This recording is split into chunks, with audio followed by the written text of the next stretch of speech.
Hey hello বন্ধুরা, আপনারা সবাই কেমন আছেন? আশা করি সবাই ভালো আছেন।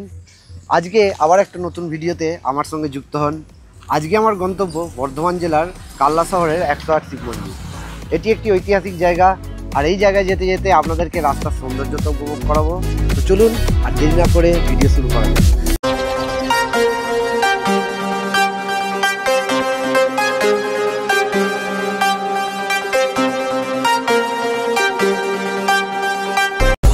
এই 108 শিব মন্দিরটি গুড়ার থেকে গেলে 38 কিলোমিটার দূরে অবস্থিত। আর আপনারা যারা হাওড়া থেকে আসবেন তারা হাওড়া কাটোয়া লোকাল ধরে এই কালনা স্টেশনে আসতে পারেন, যেটা হচ্ছে অম্বিকা কালনা নামে পরিচিত। তো এই 38 কিলোমিটার পথ অতিক্রম করার আগে গাড়িতে পেট্রোলটা অবশ্যই ভরতে হবে। তো চলুন পেট্রোল ভরতে যাওয়া যাক।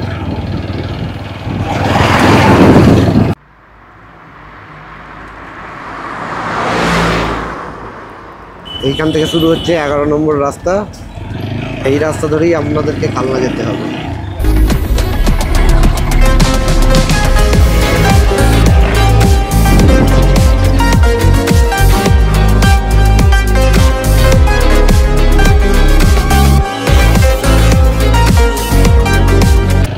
এটা পায়রা সেতু, পায়রা পুল বলে। এখানে আগে প্রচুর ডাকাতি হতো, সেসব অনেক দিন আগেকার ঘটনা, এখন সেসব আর হয় না। জায়গাটা দেখছেন খুবই সুন্দর। এখানে এখনো রাস্তার দুধারে গাছপালায় ভর্তি। এরকম একটা জায়গার মধ্যে দিয়ে যেতে সবার ভালোই লাগবে। দেখুন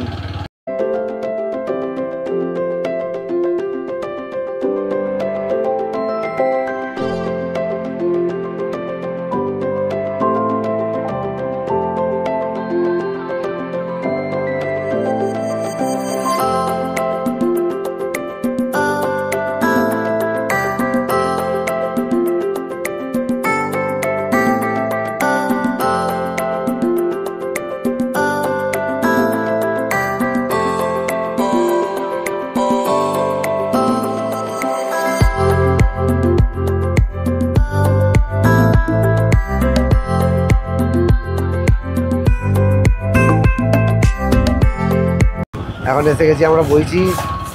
এই বইচি রেলগেট। আচ্ছা, আপনারা যারা ভাবছেন বাই রোড আসবেন কলকাতা থেকে, তারা কিন্তু এই NH2 ধরার পর সেখান থেকে দিল্লি রোড ধরেও এখানে আসতে পারেন। এই বইচি অবধি এসে এই বইচি থেকে কালনার দিকে বেঁকে যেতে হবে 11 নম্বর রাস্তা ধরে।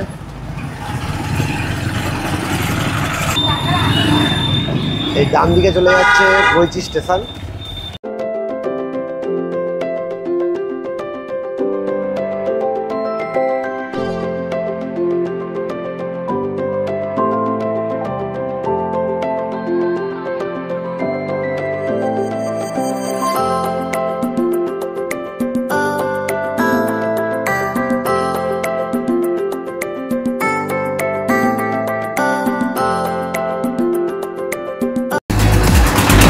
এটা হচ্ছে বৈদ্যপুর। এইখানে অনেক বিখ্যাত বিখ্যাত মন্দির আছে, আর অনেক জমিদার বাড়িও আছে। জমিদার বাড়ি একটা দুর্গাপুজো হয় এখানে, যেটা খুবই বিখ্যাত। আনন্দবাজার কাগজে এসেছিল সেই পুজোটা নিয়ে, নন্দীবাড়ির পুজো বলে। এই নন্দীবাড়ির পুজোটা আপনারা চাইলে এই পুজোর সময় দেখতে আসতে পারেন।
তো চলুন বন্ধুরা, আজকে আমরা চলে এসেছি 108 শিব মন্দিরে।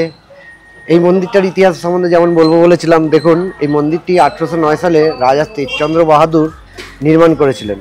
এই মন্দিরটা নির্মাণ করার কারণ ছিল বিষ্ণুপুরের রাজকীয় সম্পত্তি অধিকার করার আনন্দে এই মন্দিরটি তিনি নির্মাণ করেছিলেন। তো চলুন এবার মন্দিরের ভেতরে প্রবেশ করা যাবে। 30টি মন্দির।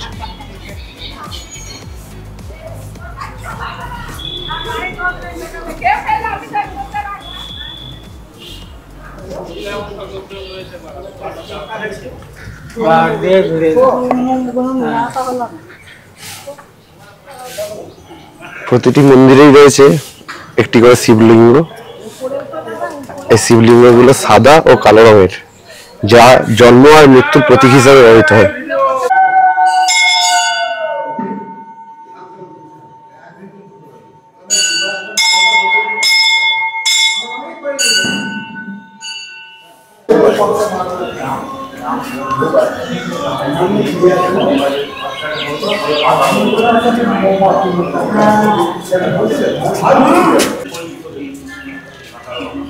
আর ওই যে জলের মধ্যে মন্দিরটা গেলে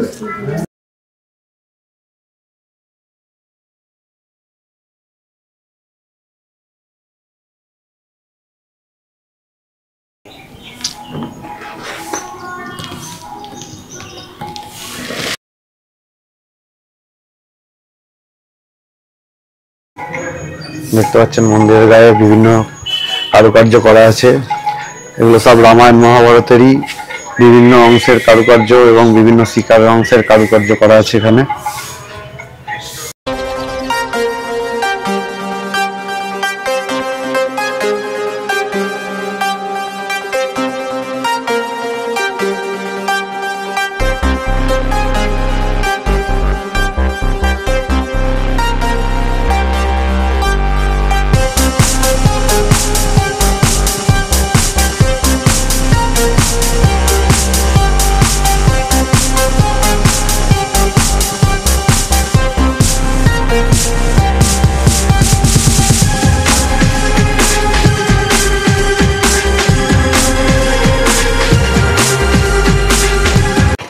এবার এখানে আমরা খাবো আখের রস। দেখা যাক আখের রস কেমন হয়। আখের রসের মতনই খেতে হবে। চিয়ার্স।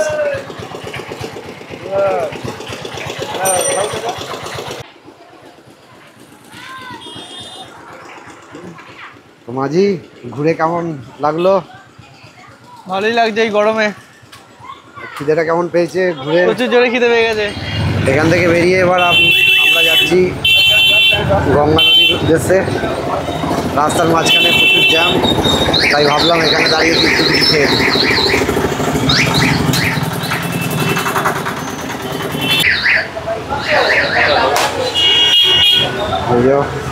কচুরি খাওয়া হবে। একটা আমার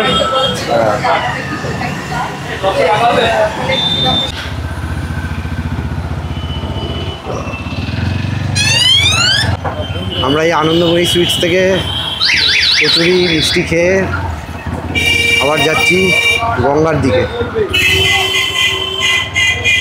আজকে মহালয়া, বিশেষ দিন, তর্পণের দিন।